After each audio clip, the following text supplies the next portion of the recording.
இயேசு ஜீவிக்கிறார் சுவிசேஷ ட்ரஸ்ட் வழங்கும் ஜீவ வார்த்தைகள். கிறிஸ்துவுக்குள் பிரியமானவர்களே, ஆண்டவராகிய இயேசு கிறிஸ்து நாமத்தில் உங்களை யாவரையும் அன்போடு வாழ்த்தி வரவேற்கிறோம். இயேசு ஜீவிக்கிறார் ஒளித்தின் சார்பாக ஜீவ வார்த்தைகள் என்கிற இந்த நிகழ்ச்சி மூலமாய் உங்களை சந்திப்பதிலே மகிழ்ச்சி அடைகிறோம். இந்த நாளிலும் உங்களுக்காக வேதாகமத்திலிருந்து ஒரு பகுதியை வாசிக்கிறேன், கவனமாய் கேளுங்கள். லேவியராகமம் 26ஆம் அதிகாரம் 13ஆம் வசனம். நீங்கள் எகிப்தியருக்கு அடிமையா இராதபடிக்கு நான் அவர்கள் தேசத்திலிருந்து உங்களை புறப்பட பண்ணி உங்கள் நுகத்தடிகளை முறித்து உங்களை நிமிர்ந்து நடக்க பண்ணின உங்கள் தேவனாகிய கர்த்தர். நான் உங்களை நிமிர்ந்து நடக்க பண்ணின உங்கள் தேவனாகிய கர்த்தர். இந்த வார்த்தைகளை கேட்டுக்கொண்டிருக்கிற அன்பு நேச பிள்ளைகளே, இன்னைக்கு ஆண்டவர் அவருடைய பிள்ளைகளாக நம்மிடத்தில் எதிர்பார்க்கிற ஒரு வெற்றி வாழ்க்கை என்ன? நீ நிமிர்ந்து நடக்க வேண்டியவன். உன்னுடைய தனிப்பட்ட வாழ்க்கையும் சரி, உங்களுடைய குடும்ப வாழ்க்கையும் சரி, உங்களுடைய சபை வாழ்க்கை, சமுதாய வாழ்க்கை, உங்கள் தொழில் காரியங்கள், உங்களுடைய ஊழியத்தின் பாதைகளை எல்லாவற்றிலும் நீங்கள் நிமிர்ந்து நிற்க வேண்டியவர்கள், தலைகுனிந்து நிற்க வேண்டியவர்கள் அல்ல. ஒருவேளை இந்த வார்த்தையை கர்த்தர் கொடுக்கிறார் என்று சொல்லி நான் யோசிக்கிற பொழுது, இன்னைக்கு நிமிர்ந்து நடக்கும்படி அழைக்கப்பட்ட அநேகர், ஒருவேளை இந்த வார்த்தையை கேட்டுக்கொண்டிருக்கிற நீங்களும் கூட நிமிர்ந்து நிற்க முடியாதபடி ஏதோ ஒரு காரியம் உங்களை தலைகுனிய பண்ணியிருக்கிறது. ஏதோ ஒரு சம்பவம் உங்கள் வாழ்க்கையிலே குறுக்கிட்டதனாலே நீங்கள் ஒதுங்கி நின்று கொண்டிருக்கிறீர்கள், ஓரமாய் நின்று கொண்டிருக்கிறீர்கள், முன்னாலே வர முடியாதவர்களாய் நின்று கொண்டிருக்கிறீர்கள். ஆனால் கர்த்தருடைய வார்த்தை சொல்லுகிறது, நான் உங்களை நிமிர்ந்து நடக்க பண்ணின உங்கள் தேவனாகிய கர்த்தர். நீங்களும் சமுதாயத்தில் நிமிர்ந்து நிற்க வேண்டும்.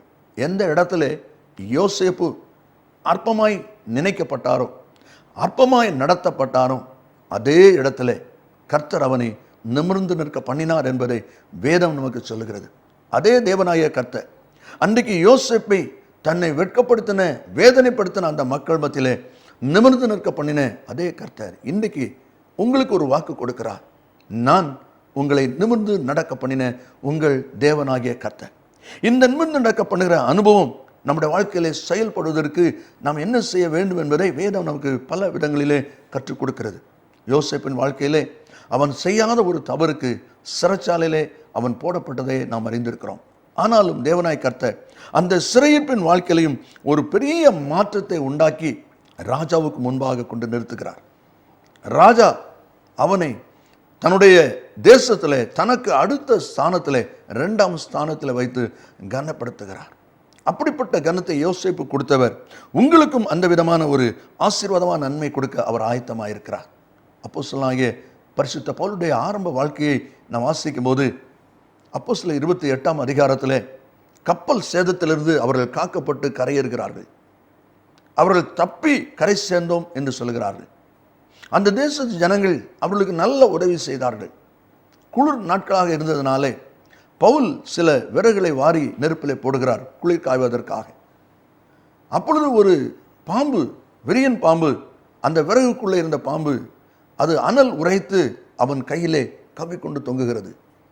அந்த பார்த்த ஜனங்கள், ஐயோ இவன் கொலைபாதகன், சமுத்திரத்து மரணத்துக்கு இவன் தப்பினாலும் அவன் செய்த பாவமானது, பழியானது அவனை பிழைக்க விடவில்லை, இப்பொழுது வீங்கி செத்து போவான் என்று சொல்லி நெடுநேரமாக பார்த்துருந்தாங்களாம். இந்த வார்த்தைகளை கேட்டுக்கொண்டிருக்கிற அன்பானவர்களே, ஒருவேளை உங்களை சுற்றி இருக்கிற சில ஜனங்கள் கூட எப்பொழுது இவர்கள் அழிந்து போவார்கள், எப்பொழுது இவர்கள் வேதனைப்படுவார்கள், எப்பொழுது இவருடைய குடும்பத்திலே நஷ்டம், வேதனையின் சத்தம் கேட்கும் என்று சொல்லி உங்களை சுற்றி இருக்கிற ஜனங்கள் எதிர்பார்த்து கொண்டிருக்கலாம். ஒருவேளை கிராமத்தில் சொல்லுவாங்க, இங்கே சொல்லப்பட்டிருக்கிறது, அவன் எப்பொழுது சாவான் என்று எதிர்பார்த்து கொண்டிருந்தார்கள் என்று சொல்லி. ஆனால் கிராமத்தில் சொல்லுவாங்க, எப்போ அந்த வீட்டில் ஒத்த மணி சத்தம் கேட்கும், ஆலயத்தில் ஒத்த மணி சத்தம் கேட்குன்னா அது துக்கமணி, எப்போ இவன் வீட்டில் கேட்கும் அப்படின்னு சொல்லி ஒரு கூட்டம் காத்திருக்கும். ஒருவேளை இந்த வார்த்தை கேட்டுக்கொண்டிருக்கிற நீங்களும் கூட அப்படிப்பட்ட ஒரு நபர்களில் ஒருவராக இருக்கலாம். ஆனால் இன்றைக்கு தெரிந்து கொள்ளுங்கள், அந்த பவுலுடைய வாழ்க்கையிலே அப்படிப்பட்ட எதிர்பார்ப்போடு இருந்த அந்த மக்கள் மத்தியில் அவன் ஒரு சேதம் அடையாதிருந்தான் என்று சொல்லி வேதம் சொல்கிறது. அதே போல உங்களையும் ஒரு சேதம் அடையாமல் நிமிர்ந்து நிற்க பண்ணுவதற்கு அவர் போதுமானவராக இருக்கிறார், அவர் ஆயத்தமாக இருக்கிறார். ஆனால் நீங்கள் உங்களை ஆயத்தப்படுத்திக் கொள்ள வேண்டுமே. அதற்கு செய்ய வேண்டிய 3 காரியங்களை நாம் இப்பொழுது வாசித்த அந்த வேத வசனத்திலே நாம் பார்க்க முடிகிறது. முதலாவது, எகிப்தின் அடிமைத்தனத்திலிருந்து நீங்கள் விடுதலை பெற்றுக்கொள்ள வேண்டும். எகிப்தினுடைய அடிமைத்தனத்திலிருந்து விடுதலை பேதுரு தன்னுடைய 2வது நிருபத்திலே 2ஆம் அதிகாரம் 19ஆம் வசனத்தில் விதமாய் சொல்லுகிறார், எதினால் ஒருவன் ஜெயிக்கப்பட்டிருக்கிறானோ அதற்கு அவன் அடிமைப்பட்டிருக்கிறானே. எதினால் ஒருவன் ஜெயிக்கப்பட்டிருக்கிறானோ அது தீமையான பழக்க வழக்கமாக இருந்தாலும் சரி, தவறான தொடர்புகளாக இருந்தாலும் சரி, தவறான சிந்தனின் காரியமாக இருந்தாலும் சரி, தவறான பண வரவு செலவு காரியமாக இருந்தாலும் சரி, எதினால் ஒருவன் ஜெயிக்கப்பட்டிருக்கிறானோ அதற்கு அவன் அடிமைப்பட்டிருக்கிறானே என்று சொல்லி வேதம் சொல்வதை நாம் அங்கே பார்க்கிறோம். பவுல் தன்னுடைய வாழ்க்கையிலே ரோமருக்கு நிருபம் எழுதும்போது 7வது அதிகாரத்தில் அநேக வார்த்தைகள் எழுதுகிறார். நன்மை செய்ய வேண்டும் என்கிற விருப்பம் என்னிடத்தில் இருக்கிறது, நன்மை செய்வதோ என்னிடத்தில் இல்லை என்று சொல்கிறார். நான் விரும்புகிற நன்மை செய்யாமல் வெறுக்கிற தீமை செய்கிறேன், காரணம் நான் அல்ல, எனக்குள்ளே இருக்கிற பாவமே அப்படி செய்கிறது என்று சொல்கிறார். அப்படியானால் அவர் சொல்லும் பொழுது, நன்மை செய்ய விரும்புகிற என்னில் தீமை என்கிற ஒரு பிரமாணம் இருக்கிறதை நான் அறிகிறேன் என்று சொல்லுகிறார். என்னை கேட்டுக்கொண்டிருக்கிற அருமையான கர்த்தருடைய பிள்ளைகளே, நீங்களும் கூட அதை சொல்லிக் கொண்டிருக்கலாம். இப்படி செய்யக்கூடாதுன்னு நினைக்கிறேன், ஆனால் செய்துட்டேன். இங்கே போகக்கூடாதுன்னு நினைக்கிறேன், ஆனால் போயிட்டேன். ஏன் அப்படி செய்யக்கூடாது என்று செய்றீங்க?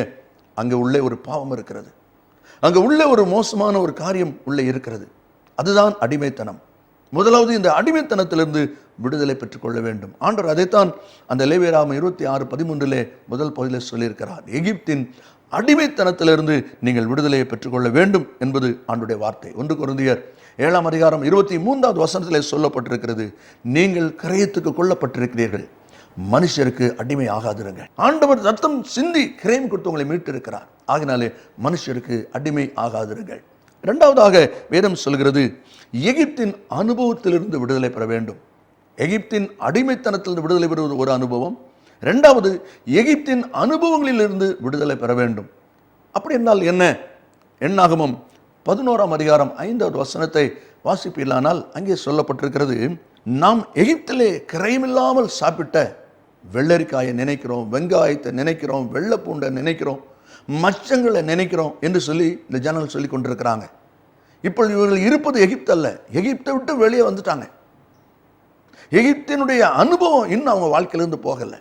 அவங்க வந்தது எகிப்தை விட்டு வந்தாலும் அவங்க வாழ்க்கையில் இன்னும் அந்த எகிப்தின் பாவம், எகிப்தினுடைய அனுபவம் அவங்கள்ட்ட போகாததுனால இன்னும் அங்கே இருக்கிற எகிப்தின் அனுபவத்தை நினைச்சிட்டு இருக்கிறாங்க. வெங்காயத்தை நினைக்கிறோம், வெள்ளைப்பூண்டை நினைக்கிறோம், கிரயமில்லாமல் கிடைச்சது அதை நினைக்கிறோம். இந்த வார்த்தையை கேட்டுக்கொண்டிருக்கிற அன்பானவர்களே, ஒருவேளை நீங்களும் கூட அந்தகார இருளுக்குள்ளிருந்து ஆச்சரியமான ஒளிநடத்துக்கு வந்துட்டீங்க, சந்தோஷமான காரியம். ஆனால் இன்னும் அந்த பாவத்தின் எண்ணங்கள் உங்கள் சிந்தையில் ஓடிக்கொண்டிருக்கிறதா? அந்த பண ஆசையின் சிந்தைகள் உங்களுக்குள்ளே ஓடிக்கொண்டிருக்கிறதா? அந்த மாம்சத்தின் இச்சைகள் உங்களுக்குள்ளே ஓடிக்கொண்டிருக்கிறதா? உங்களுடைய கண்களிலே வெற்றியுள்ள முழக்கங்களால் விட முடிகிறதா? இல்லை என்று சொன்னால் இன்னும் அந்த எகிப்தின் அனுபவம் போகவில்லை. எகிப்தின் அனுபவம் போகாத பட்சத்தில் நிமிர்ந்து இருக்க முடியாது ஐயா. நீங்கள் நிமிர்ந்து இருக்க முடியாததுக்கு காரணம் எகிப்தை விட்டுவிட்டீர்கள், ஆனால் எகிப்தின் அனுபவம் இன்னும் உங்களை விட்டு போகலை. அந்த எகிப்தின் அனுபவம் உங்களை விட்டு போகாததுனால நீங்கள் நிமிர்ந்து நிற்க முடியலை. இன்றைக்கு ஒரு தீர்மானம் பண்ணுங்க, ஆண்டவரே இந்த எகிப்தின் அனுபவங்கள், இந்த பாவத்தின் சுபாவங்கள் என்னை விட்டு நீங்கி போகட்டும் என்று சொல்லி ஆண்டவருடைய கரத்தில் அர்ப்பணிப்பீர்களானால் கர்த்தர் உங்களுக்கு அற்புதமான நன்மை மாத்திரமல்ல, உங்களை நிமிர்ந்து நிற்க பண்ணுவதை நீங்களும் பார்ப்பீர்கள், உங்களோடு இருக்கிறவங்களும் அதை பார்ப்பார்கள். அதை தான் வேதாகமத்திலே நாம் வாசிக்கிறோம். அந்த எகிப்தின் அனுபவத்தில் 2 காரியத்தை உங்களுக்கு சொல்ல விரும்புகிறேன். எபிரேயர் 11வது அதிகாரம் 29ஆம் வசனம் இவ்விதமாக சொல்கிறது, எகிப்தியர் அப்படி செய்ய துணிந்து அமிழ்ந்து போனார்கள். அப்படி செய்ய துணிந்து அமிழ்ந்து போனார்கள். செங்கடலை கடந்து போகும்போது மூசை மூலமாய் கர்த்தர் கோலை நீட்டி வழியை உண்டாக்குகிறார். அது யாருக்கு? இஸ்ரவேல் ஜனங்களுக்கு. ஆனால் இஸ்ரவேல் ஜனங்களுக்கு உண்டாக்கப்பட்ட அந்த வழியை இந்த எகிப்தியர் சிலரும் நாமும் இதன் வழியாக தப்பித்து போகலாம் என்று சொல்லி அந்த வார்த்தை என்ன சொல்லியிருக்கு பாருங்க, துணிந்து என்று சொல்லி போட்டிருக்கிறது. துணிகரம், துணிகரமாய் செயல்படுகிற ஒரு ஆவி எகிப்தினுடைய சுபாவம். இன்றைக்கு அநேக சமயங்களிலே குடும்பத்திலே குழப்பம், கணவன் மனைவிக்குள்ளே, பெற்றோர் பிள்ளைகளே குழப்பம் என்ன? இந்த துணிகரத்தின் ஆவி. இந்த துணிகரத்தின் ஆவி செயல்படுகிறதுனாலே ஆசீர்வாத குறைவுகள், சமாதான குறைவுகள், வளர்ச்சி குறைவுகள்.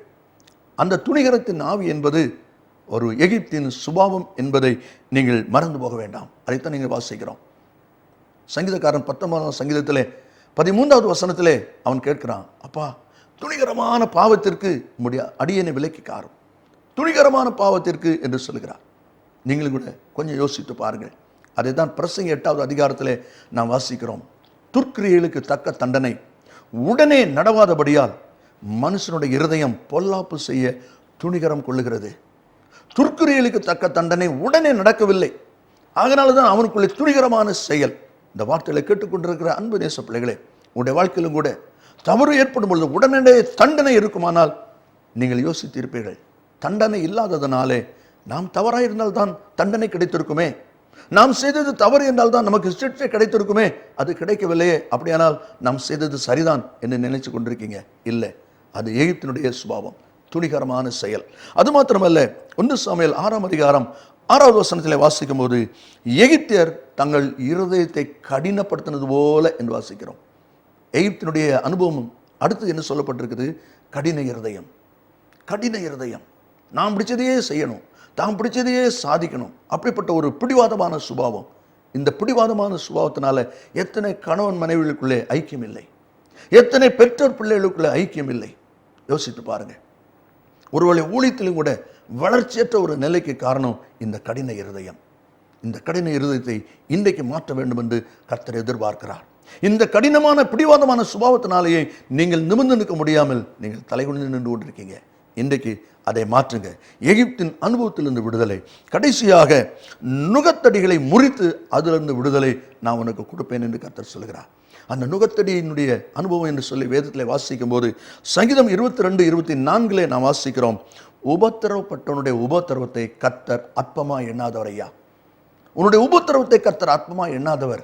ஒருவேளை கூட சேர்ந்தவங்க, உங்களோடு வேலை செய்கிறவங்க, உங்களோடு பழகினவங்க, உங்களுக்கு அனுகூலமாக இருந்தவங்க கூட உங்களுடைய உபத்திரவத்தில் உங்களை கைவிட்டுடலாம், உங்களுடைய உபத்திரவத்தில் ஒதுங்கி போயிடலாம். ஆனால் தேவனாகிய கர்த்தர் உங்களுடைய உபத்திரவத்தை அவர் அற்பமாய் நினைக்காதவர். ஐயா, அவர் அப்போ அற்பமாய் நினைக்காதவர். அந்த உபத்திரவத்தின் நுகத்தொடியை முறித்து அதிலிருந்து விடுதலை நீங்கள் பெற வேண்டும் என்று சொல்லி ஆண்டவர் எதிர்பார்க்கிறார். உபாகமம் 33 வாசிக்கிறோம், கர்த்தர் உன் சிறையிருப்பை திருப்பி என்று சொல்லப்பட்டிருக்கிறது. அதில் அவர் கவனமாக இருக்கிறார். என் பிள்ளைகளுடைய சிறையிருப்பை நான் திருப்ப வேண்டும் என்று சொல்லி ஆண்டவர் அதில் ஆயத்தமாயிருக்கிறார். என்னை கேட்டுக்கொண்டிருக்கிற அன்பு நேச பிள்ளைகளே, சற்று யோசித்து பாருங்கள். இந்த நாள் உங்களுக்காகவே கொடுக்கப்பட்டிருக்கிற ஒரு நல்ல நாள், உங்களுக்காகவே கொடுக்கப்பட்டிருக்கிற ஒரு ஆசீர்வாதமான சமயம் இது. ஆண்டவர் சொல்லுகிறார், நான் உன்னை நிமிர்ந்து நடக்க பண்ண போறேன். நீ இதுவரைக்கும் தலை குனிந்தது போதும், நீ இதுவரைக்கும் வெட்கப்பட்டது போதும், நான் உன்னை நிமிர்ந்து நடக்க போறேன். ஆனால் நீ என்ன செய்யணும்? 3 காரியம். எகிப்தின் அடிமைத்தனத்திலிருந்து நீ விடுதலை ஆகணும். எகிப்தினுடைய அனுபவத்திலிருந்து நீ உன்னை விடுவித்துக் கொள்ளணும். நுகத்தடியின் அனுபவத்திலிருந்தும் விடுவித்துக் கொள்ளணும். இந்த 3 விடுதலை நீ பெற்றால்தான் நிமிர்ந்து நிற்க முடியும். நாம் ஜெபிப்போமா? கிருபை நிறைந்த நல்ல ஆண்டவரே, ஆசீர்வதிக்கப்பட்ட இந்த நல்ல வேலைக்காய் நன்றியோடு ஸ்தோத்திரிக்கிறோம்.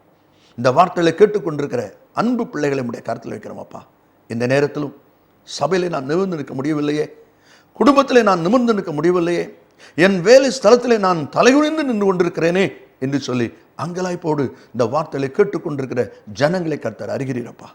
அந்த ஜனங்களை நிமிர்ந்து நிற்க பண்ணுவதற்கு நீர் ஆயத்தமாய் வந்திருக்கிறீர். அன்றைக்கு யோசேப்பை நிமிர்ந்து நடக்க பண்ணின தேவனாகிய கர்த்தர் இந்த பிள்ளைகளை நீ நிமிர்ந்து நடக்க பண்ண ஆயத்தமாய் வந்திருக்கிறீரப்பா.